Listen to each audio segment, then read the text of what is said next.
This is going to surprise some of you, since I've been so noisy myself and moving around and whooping and shouting and hollering.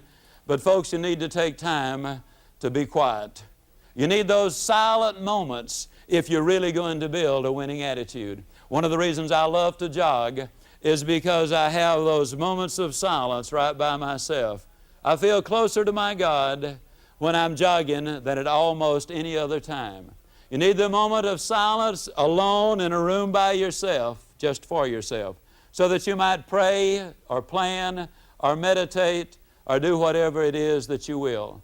It's during those quiet moments, you see, at Valley Forge that Washington found the strength to lead our country to freedom. It was during those quiet moments that Martin Luther made the translation of the Bible and did other things which have had such an impact on mankind. It was during those quiet moments at Gethsemane that Christ found the strength for His ordeal.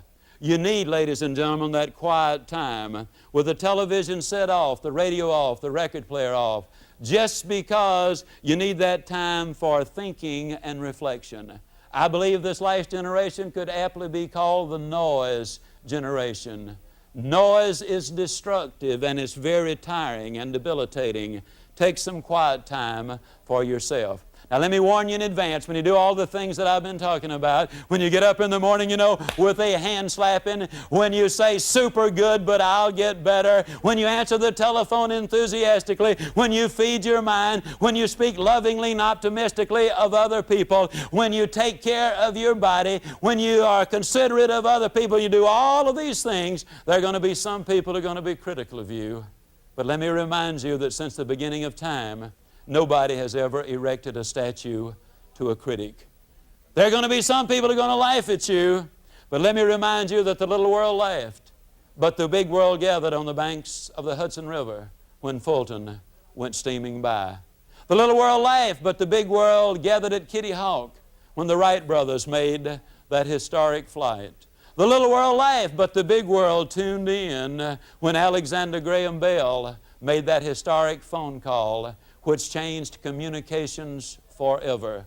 The little world might laugh as you set out on this Born to Win venture, but I want to tell you that you'll be the one who'll be laughing last, because you'll be crossing a finish line as you reach a destination which many people believed you would never make. Yes, you'll get there. And what you get by reaching your destination is important, but not nearly as important as what you will become by reaching your destination. Now, I want to simply say as we go through this, again, I'm not going to tell you it's easy, because I don't think life is. I think life's tough. Oh, but it's so much fun. It's so exciting. It's so rewarding. And you can prepare in advance for the difficulties you're going to encounter. You see, you lay aside money for the rainy day. You can build up an attitude reserve for those rainy days, which happens in many of our lives. You prepare in advance. I happen to be a fan of the fight ring. I've studied the life story of all the heavyweight champions from John L. Sullivan up through Joe Louis. I lost a little interest at that point, but Gene Tunney was one of my favorites. Gene Tunney was a scientific boxer. When he was scheduled to meet Jack Dempsey for the title, most people didn't think he had a chance. But Gene Tunney prepared for the fight by running backwards. Now, does that mean that he was afraid of Dempsey? No. It simply meant that he knew when he got in the ring with Dempsey, he might well get clobbered, and when Dempsey hit you, you were hurt. And so he conditioned himself in sparring sessions and in training sessions and jogging, go backwards, backward, backwards, and when he was hit, then he would automatically do that. Well, you remember the famous long count. When he was knocked down and they started to count, Tunney himself says that he was in complete control of his faculties. And he started to get up, but then he remembered all of the training. You see, every fighter who has ever been in the ring, when he's hurt, really thinks he's all right. And so Tunney wisely stayed down, and he went on, and a lot of people don't realize this, but he knocked Jack Dempsey down in the next round, went on to defend his title successfully for the championship. He had prepared in advance. You see, you are going to encounter some difficulties, and what I want to do is simply to give you a formula so that you can literally be ready for the negatives of life and be prepared to accept all of the good things things in life which are, in fact, going to come your way. Now, there are several steps to it. The first step which you need to follow in this formula is you need to reverse the way you get up. Now, I don't mean that you get out of bed backwards, but I simply mean that you reverse the way you get up. You know how a lot of people get up, you know. The opportunity clock sounds off, you know, and you reach over and maybe you finally find it and you shut it off, and you slap your face for a time or two and you say, "Oh, honey, is it time to get up and go to work again?" You know, a lot of people start every day that way. But in the future, you're not going to start that way. You have made a commitment to yourself to take certain steps. And so when that opportunity clock sounds off tomorrow morning, you're going to reach over and you're going to shut it off. Now, I think that's important, you know. And then you're going to sit straight up in bed and you're going to slap your hands and you're going to say, "Oh boy, it's a great day to get out there and get them." Now, I want you to get the scene. Here you are, and you're sitting on the side of your bed. Your hair is down in your eyes. You're slapping your hands if they hit, and you're acting like an 8-year-old child, and you're saying, "Oh boy, it's a good day to get up and get them." Now, let me tell you something. If you live to be 1,000, you'll never tell a bigger one than that one. But two things. First of all, you are up. And that is where you wanted to be when you set that opportunity clock to sound off the next morning. Number two, you are starting to take control of the day instead of letting the day take control of you. And then there's a third thought, you see. You did not decide to get up when you set that opportunity clock the night before. What you do is you decided when you set the clock, "I am going to get up." Now what you're going to do is decide how I'm going to get up at the sound of the clock. You can either get up negatively or you can get up positively. The way I'm talking about now is a very positive way to get up. Now, I don't recommend you do this for a lifetime, but I will say that if you'll do it for 21 days, you will begin to experience some rather exciting things which will be happening in your life. And I want to also say that you are digging just an awful lot deeper than you realize. You see, when you sow an action, you reap a habit.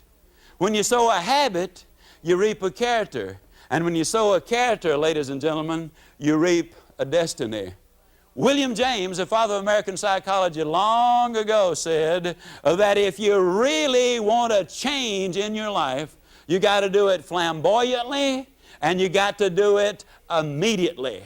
And this idea of getting up in the morning is the greatest procrastination killer you have ever seen. But the exciting thing is, if you understand anything at all about human nature and about habits, is this: every destructive habit known to man, regardless of what that habit might be, whether it's obesity, profanity, promiscuity, alcoholism, drugs, or whatever, if the habit is a destructive one, it starts very slowly and very gradually, and before you realize you've got the habit has got you. My good friend Dr. Forrest Tennant at UCLA, who in my mind is the #1 drug authority in this country, for example, has said that when we solve the smoking problem, we will eliminate the drug problem. And he says that because, you see, 95+% of the kids who smoke pot started with cigarettes. And 99% of those people who go into heroin and into cocaine smoked pot along the way. So he says that if you eliminate the cigarettes, you eliminate the drug problem. Well, what I'm talking about there is a very similar thing. Your destructive habits start slowly, but your good habits are the opposite. If it's a good habit, you got to grab onto it and hang on to it for dear life.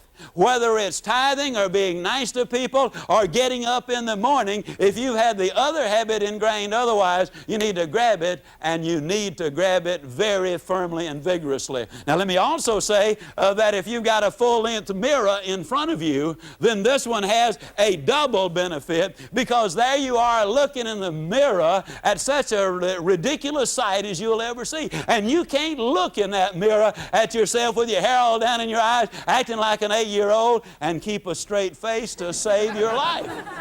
Now, if you're married, you and your mate both do it. Now you've got a double comedy in living color.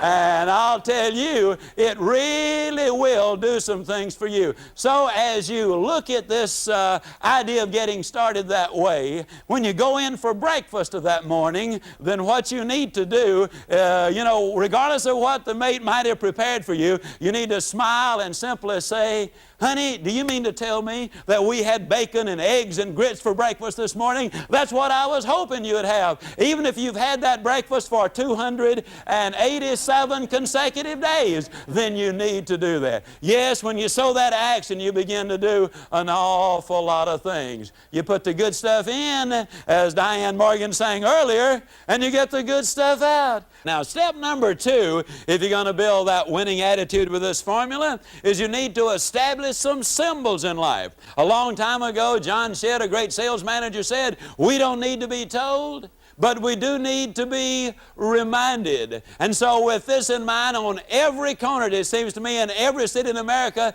they have some signals. Now, some people call them red lights, some call them stoplights, some call them traffic lights, but ladies and gentlemen, you and I know what they are. They are go lights. And they're put there for the express purpose of making traffic go. And if you don't believe that, you just watch what happens when one of them is cut off, you know. Traffic backs up for blocks around. Not because the stoplight is off, but because the go light is off. Then why do people call them stoplights, red lights, and traffic lights? It's because they're SNIOPs.